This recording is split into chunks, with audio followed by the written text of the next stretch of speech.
Well, thanks for coming. Well, I will concentrate this talk really on three pieces of work. One which is in the exhibition, obviously, which was done in 2002, this one.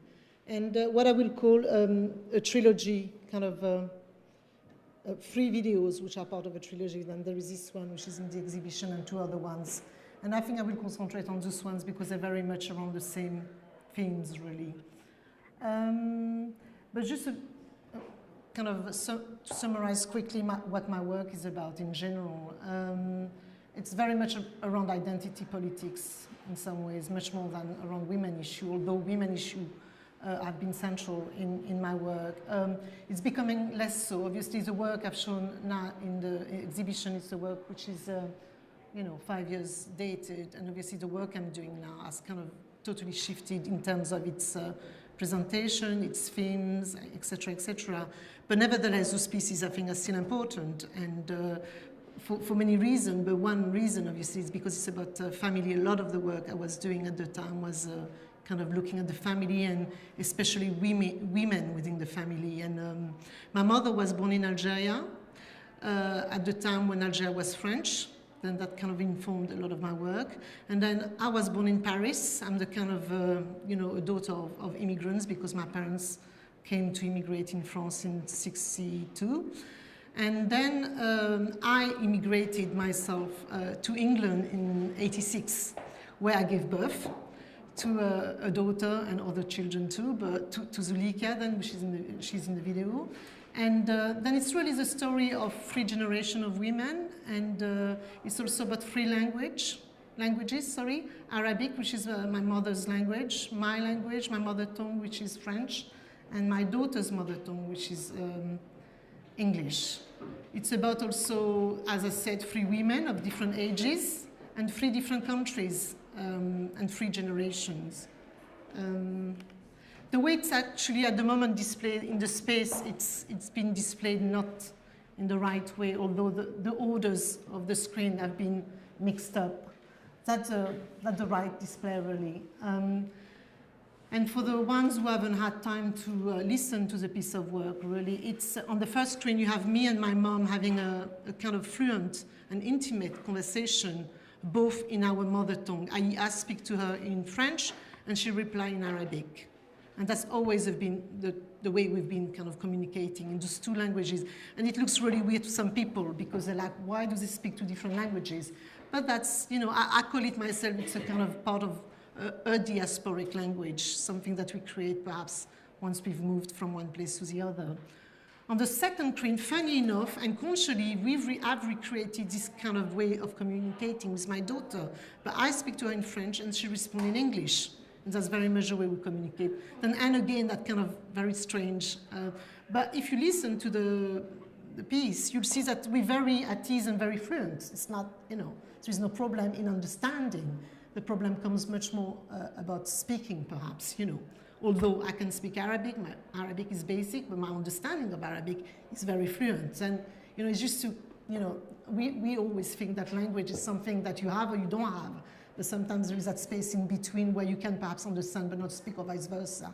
Possibly speak it and not understand it. On the third screen, you have then my daughter and my mother, therefore daughter and grandmother, together speaking. And there is a cleavage. There is no possibility of discussion, really, because my daughter speaks English, my mother speaks Arabic, and they can't communicate. And if you again look at the video piece, you'll see that although on the two first screen we really face each other and speak to each other, on the third screen they can't look anymore at each other. They keep looking outside, and outside they look to the camera, obviously. And who is behind the camera is me, the mother. So in some ways I become the translator, the interpreter, the mediator, And this piece of work for me was very much about oral history and oral stories, the way stories have passed on from one generation to another. And I think in many countries in Africa, and especially North Africa, I think oral history is very important. A lot of people, my mother never went to school, she can read and write. Then the way we were told stories is very much through storytelling. Then there is a story in some ways in those two first screens. It's me and asking my mom very much information about my schooling in France. So my mom gives me all this information. And they're very basic questions as, you know, like, how was I doing at school, who was taking me to school or picking me up, and things. And my mom gives me this information. And on the second screen, you have my daughter asking this question to me, who was picking you up from school? Who? And then you see that, if you understand the languages, obviously, you see that I'm repeating what information my mother's given me. And on the third one, obviously, there is no possibility of communication. Then, although it's a piece around to do with women, it's very much a piece to do with intimacy and translation and language and communication. I mean, some people get saddened when they see the piece of work, especially when they listen to the third screen, because I say, oh, it's so sad, you know, the granddaughter and the grandmother can't communicate, isn't it sad? And I want to reiterate that although they don't verbally communicate, there are many other ways they do communicate, and they do have a very strong relationship, but it's not a verbal one. And then again, for me, it was very much trying to kind of talk about different ways of communication. And then after this piece of work, carrying on with this idea of oral history or narrative, you know, telling stories, I've decided to make a piece of work with my mother, whereby I will ask her to tell me about the Algerian War and her involvement as a resistant fighter, or mujahideen as we say in Arabic, her role as a woman during the war. And although she was only in her 20s when the war started there, she had a place and, you know, and did things for the Algerian liberation, really. And for me, it was very important to record this information she was giving me. Accentuate the interview between her and I, first of all, into languages. And again, it's me asking, it's a video piece, lasts 10 minutes roughly. Me, I ask question in French to my mother, and she responds in English to me, in Arabic to me. And for me, it was important, again, to portray those two languages, because obviously Arabic is a language of the colonized, because they were the one colonized in Algeria, and French is a language of the colonizer. Then obviously I've become the legacy of that kind of colonization. Then it was for me very important to portray or to use those two languages in the video. And the piece exists with subtitle in French, but in English also, because I've shown the piece, you know, in English-speaking countries or in France. But I've asked my mom specific question about her role as a woman and the role of children, anything to do in relation to the woman's home, if you want, you know, traditionally, obviously, at the time. Then she speaks about the way kids were treated by the French army, how women were raped, etc., etc. So it's kind of quite difficult piece, quite moving piece, but quite difficult too. That's how I decided that it will be a part of the same body of work in some ways, because it was very much about language and you know, telling stories, really.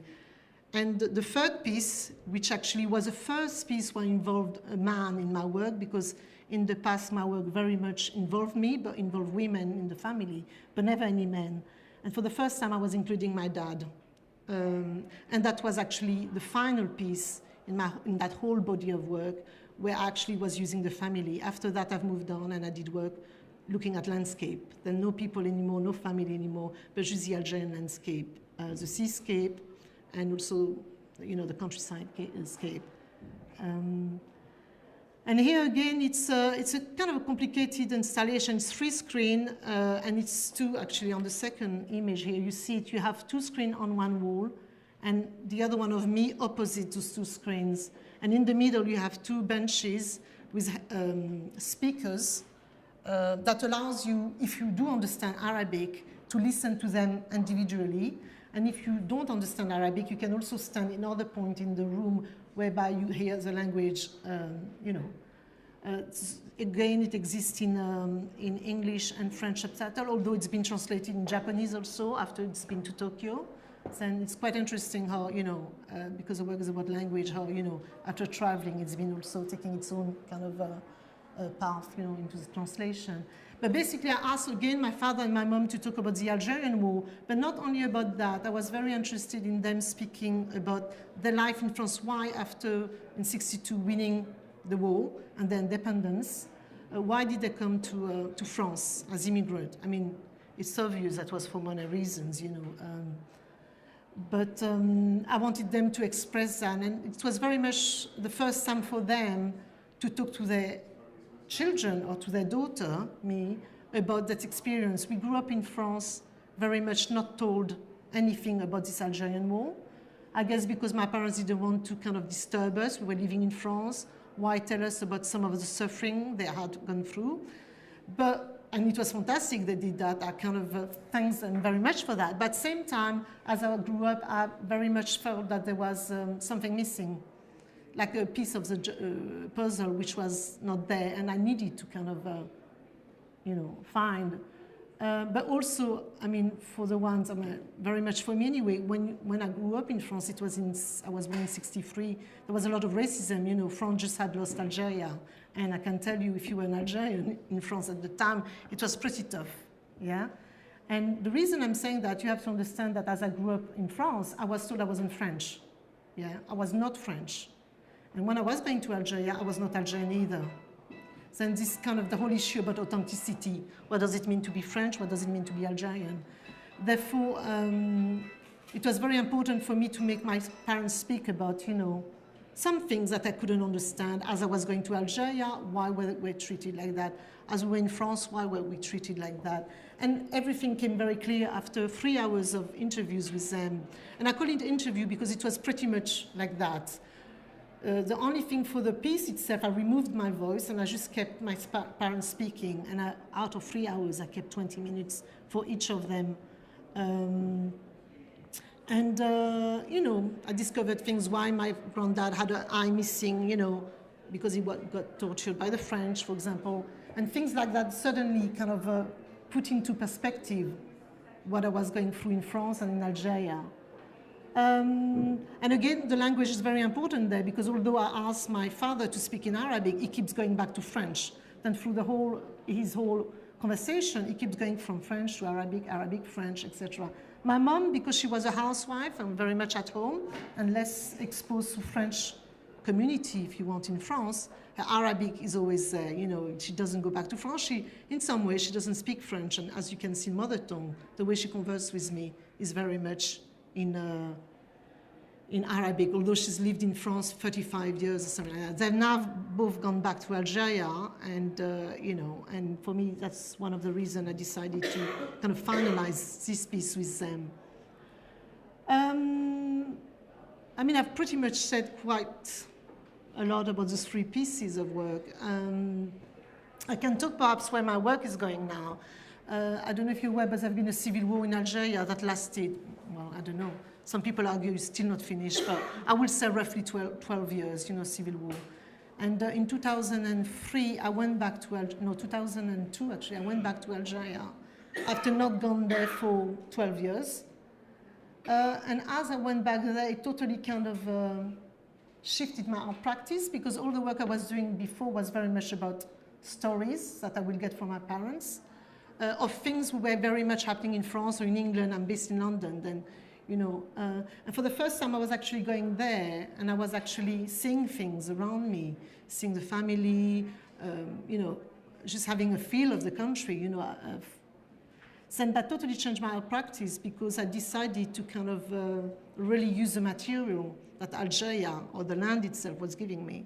So that's why I started to do a body of work to do more with landscape and traveling, very much about modes of transport, whereby I've done pieces of work to do with a boat journey from Marseille to Algiers, or train journeys or plane journeys from London to Heathrow, London, Algiers.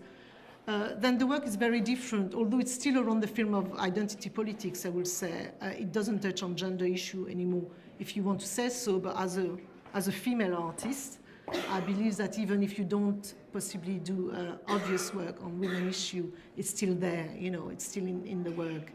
I'm very much interested also in doing work about what we call les pieds noirs, the French who had lived in Algeria and had left, most of them in '62, sometime before. So that's the next coming work at the moment. I'm kind of working on a big trilogy, a film trilogy, to do with kind of this relationship with past relationship and current relationship between France and Algeria.